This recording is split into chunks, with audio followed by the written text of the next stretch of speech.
Greetings and salutations, everybody. This is Jacob. Okay, so how do we go about solving this beast of a problem? I can't make heads or tails of it, you say. Actually, I'd be worried if you weren't having trouble with this problem, my friends. This is quite a famous and immortal problem. You need to know some serious techniques in order to solve this problem, my friends, which I'll be introducing in this video. This problem is no joke, but rest assured, no one will leave this video scratching their heads. Oh no, not on my watch. So let's get right into it, shall we? So the Brachistochrone problem dates all the way back to the early 17th century. In 1638, Galileo Galilei made the first attempt to solve this problem, but failed because he lacked the necessary mathematical techniques. And Johann Bernoulli was a mathematician who made the problem famous when he challenged readers of a journal to solve it. He and Leibniz and Newton went on to solve it independently. And I think Leonard Euler had a hold my beer moment with this problem. I think he took a crack at it as well. So how the heck do we solve this problem? So let's mathematically formulate this problem. And we'll be using a coordinate system where the y-axis is pointed downward.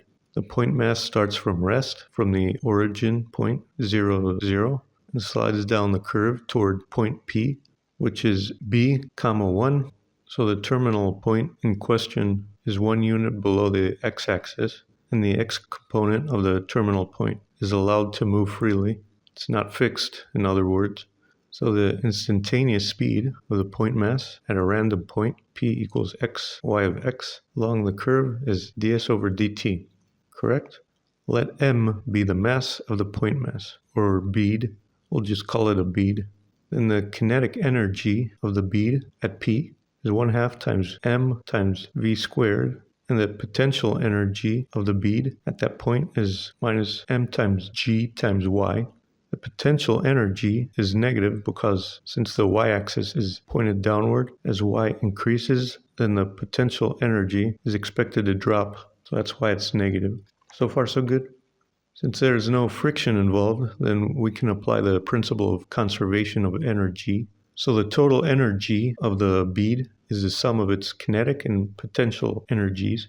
E equals 1/2 times m times v squared minus m times g times y. Initially, E is 0 since it starts from rest, from the origin. So it remains 0 since there's no friction. So we have 1/2 times m times v squared minus m times g times y equals 0. Furthermore, since ds over dt squared equals dx over dt squared plus dy over dt squared, from the Pythagorean theorem, we have ds over dt squared equals dx over dt squared times 1 plus dy over dt squared over dx over dt squared, which is dx over dt squared times 1 plus y prime squared. So we plug this result into our conservation of energy formula, and we get 1/2 times m times dx over dt squared times 1 plus y prime squared minus m times g times y equals 0. And we solve for dx over dt squared, and we get dx over dt squared equals 2 times g times y over 1 plus y prime squared. So now the time it takes for the bead to travel from the origin to the terminal point, b1, is t equals b over dx over dt, correct? So it's t equals a definite integral from 0 to b of 1 over dx over dt, dx. Which is definite integral from 0 to b of dt over dx, dx. Which is definite integral from 0 to b of the square root of 1 plus y prime squared over 2 times g times y, dx. So we have to find a function y that minimizes this integral here that we just derived. Before we go about doing that, let's give a definition. This integral is what we call a functional. What is a functional, you ask? Functional is a function that inputs a function and spits out a real number. In other words, they're functions of functions. This is the general form of a functional, and this is the notation of it, which is big F bracket y equals definite integral from a to b of big F of x and y prime dx, where y and y prime are dependent variables and x is the independent variable. So we're trying to find a y curve which minimizes our time functional here that we just derived. So how do we go about doing that? So without further ado, making its debut on this channel, live and in living color, the often imitated but never duplicated, the infamous, the immortal, Euler-Lagrange differential equation. And this is the differential equation that minimizes this functional, my friends. D partial f over partial y prime dx minus partial of f over partial of y equals 0. And here are two special cases of the general functional. The first special case is when the y variable is missing, and the second case is when the x variable is missing. So in the functional that we just derived, the x variable is missing. So we'll be using the second special form of the Euler-Lagrange equation to minimize this functional, which is y prime times partial of f over partial of y prime minus f equals c, and c is just a constant. So now the first order of business is to calculate the partial of f with respect to y prime. So we have, after bringing out the square root of 2 times g to the power of negative 1, outside our functional, we have partial of f with respect to y prime equals square root of 1 plus y prime squared over square root of y prime, which is 2y prime over 2 times square root of y times 1 plus y prime squared, and the 2's cancel out. And so we plug that in our special case of the Euler-Lagrange equation, and we get 1 over square root of 2 times g times y prime squared over square root of y times 1 plus y prime squared minus 1 over the square root of 2 times g times the square root of 1 plus y prime squared over y equals c. And we simplify this expression on the left. We bring the constant 1 over the square root of 2 times g to the right-hand side, and it just gets absorbed into the constant c, and we call the new constant 1 over c. We solve for dy over dx, and then we separate the variables. So this is a separable first-order differential equation, and we end up with square root of y over c squared minus y dy equals dx. So we integrate both sides. So how do we integrate the left-hand side? We make a change of variables. We let y equals c squared times sine squared phi, which is dy over d phi equals 2 times c squared times sine of phi cosine of phi, which is dy equals 2 times c squared times sine of phi cosine of phi d phi. So now we have integral of square root of c squared times sine squared phi over c squared minus c squared times sine squared phi times 2 times c squared times sine of phi cosine of phi d phi, which is 2 times c squared times the integral of square root of c squared times sine squared phi over c squared times 1 minus sine squared phi times sine of phi times cosine of phi d phi, which is 2 times c squared times the integral of square root of sine squared phi over cosine squared phi times sine of phi times cosine of phi d phi, which is 2 times c squared times the integral of sine squared phi d phi, which is 2 times c squared times the integral of 1 minus cosine 2 phi over 2 d phi, after we use the double angle trigonometric identities, which is equal to c squared times integral of d phi minus integral of cosine 2 phi d phi. And we integrate, and we get c squared times phi minus sine of 2 phi over 2, which is 1/2 times c squared times 2 phi minus sine of 2 phi plus d, constant of integration.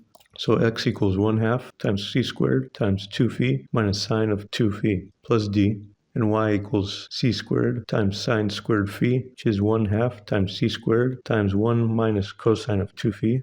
After again we use the double angle trigonometric identities. Since the curve passes through 0.0 through the origin, then the integration constant d equals 0. So now we have x equals 1/2 times c squared times 2 phi minus sine 2 phi, and y equals 1/2 times c squared times 1 minus cosine 2 phi. So in order to find c, we have to plug in our initial conditions. However, the equations that come up aren't analytically solvable. So we leave the constant in the equation. We can only solve these equations with numerical methods. So we have b equals 1/2 times c squared times 2 times phi of b minus sine of 2 times phi of b, and 1 equals 1/2 times c squared times 1 minus cosine of 2 times phi of b. We solve for 1/2 times c squared in the second equation. and we get 1/2 times c squared equals 1 over 1 minus cosine of 2 times phi of b. And we plug that in our parametric equations, and we get our final answer. X equals 2 times phi minus sine of 2 phi all over 1 minus cosine 2 times phi of b.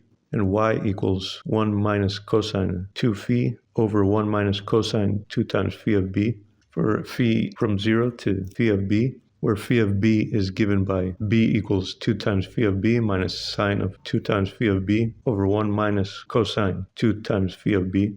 So phi of b is the value of the phi parameter when y equals b, which, like I said, is not solvable analytically. So we leave it in equation form. And believe it or not, this curve in parametric form is what we call a cycloid. If you're not familiar with what a cycloid is, it's a trajectory that a point on the circumference of a circle makes when the circle rolls on a straight line without slipping. And the equations of the cycloid are x equals r times theta minus sine of theta, and y equals r times 1 minus cosine of theta, where r is the radius of the circle, and the parameter theta is the angle the point makes with the center of the circle and the x-axis. So we'll just quickly derive the equations of the cycloid. If you're not convinced of this, it's easy to derive it just for the heck of it because it's very interesting. So let's turn our attention to this diagram here. This angle here, phi, is 180 minus theta. So from our trigonometric identities, we have sine of theta equals sine of 180 minus theta equals sine of phi equals AC over R, which is BD over R. And cosine of theta equals minus cosine of 180 minus theta equals minus cosine of phi, which is minus AP over R, which is AP equals minus R cosine of theta, and BD equals R times sine of theta. Since the circle rolls on the x-axis without slipping, then you know that OD equals this arc length here, PD, which is R times theta. Furthermore, since BA equals DC equals R, then we have x equals OD minus BD, which is R theta minus R times sine of theta, and y equals BA plus AP, which is R minus R times cosine of theta. So we have x equals R times theta minus sine of theta, and y equals R times 1 minus cosine of theta. So these are indeed the equations of a cycloid. So that's all she wrote, my friends. That's your answer. The cycloid is a curve that minimizes this travel time of the bead. My friends, what you expected or out of left field? Let me know in the comments. Wow, just wow, you guys. What a problem. It's a classic for a reason. It's immortal for a reason. This problem motivated an entire field of mathematics called the calculus of variations, which is a field that deals with functionals of various kinds. This problem was the launching point of this field, which deals with all sorts of problems of this kind. The isoperimetric problem, the problem of minimal surfaces of revolution, Euler's navigation problem, which I'll be posting as well at some point. And we barely scratched the surface of this problem specifically. There are variants of this problem with friction involved, or where the terminal point is fixed. For example, to say the sky is the limit is an understatement, my friends. I've been chomping at the bit to debut the Euler-Lagrange equation on this channel for quite some time. Ooh-ees. Today I finally got around to doing it. So that's pretty much it. Let me know in the comments if you like this puzzle, if you solved it another way, even though it's pretty hard to solve it another way. My friends, this problem is no joke. Keep the suggestions flowing like wine. Smash those buttons like there's no tomorrow. Take care, you guys. And I'll see you guys in the next video. Bye-bye.